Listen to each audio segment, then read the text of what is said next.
Okay, so I am here with Gwyn.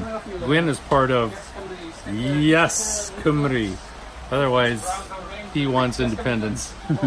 Beth and Digwydd, what's happening? What's going on here? It's like it's just been a few months since I've been here, and I've watched this thing explode.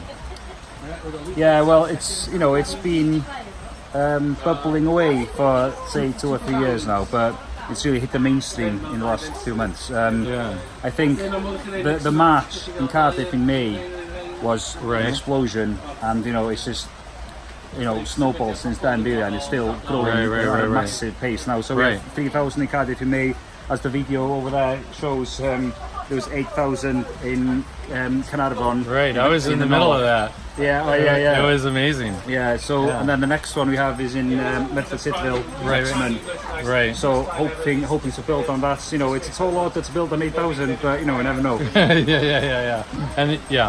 And in Carnarvon, you're like in the heart of where people are most passionate about it. It's certainly a sort of nationalistic heartland.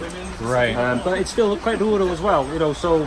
Right. At least in Medford Citadel, it's in the valleys, so there's a lot of people there. So there is a lot of there's a big strength of feeling there as well. So that we're quietly hopeful for for big figures there as well. So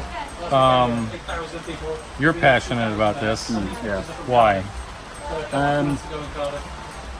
Well, I guess I didn't grow up with this passion. I was, I guess like many people, just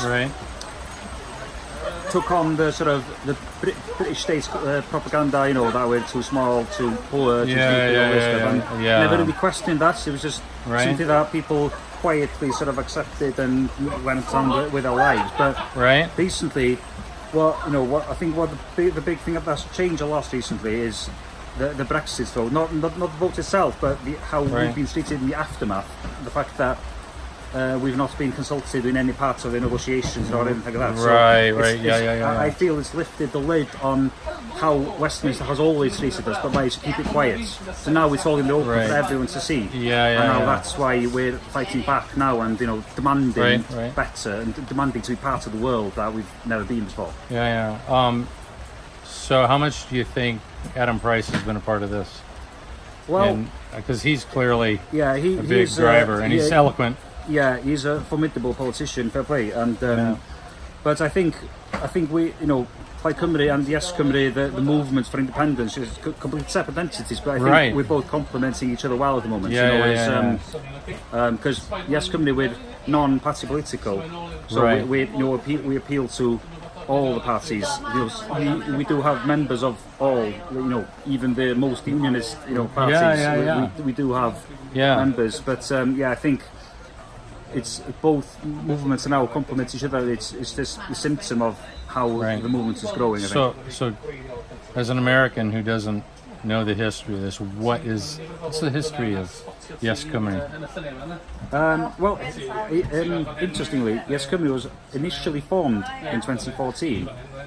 Purely to help promote the idea of Scottish independence, because it was just before the Scottish votes in 2014. Therefore, that was grown then just to sort of just to show solidarity, to show we're with you all the way. You can do this. Then when that didn't happen, then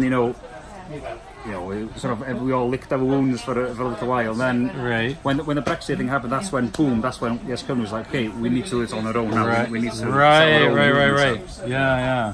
Okay, and it's kind of an epic moment, isn't it? You guys have momentum. It's and amazing. It's just going. The trajectory of the moments is just incredible. So keep going. Personally, an American who just loves Wales, I'm with you.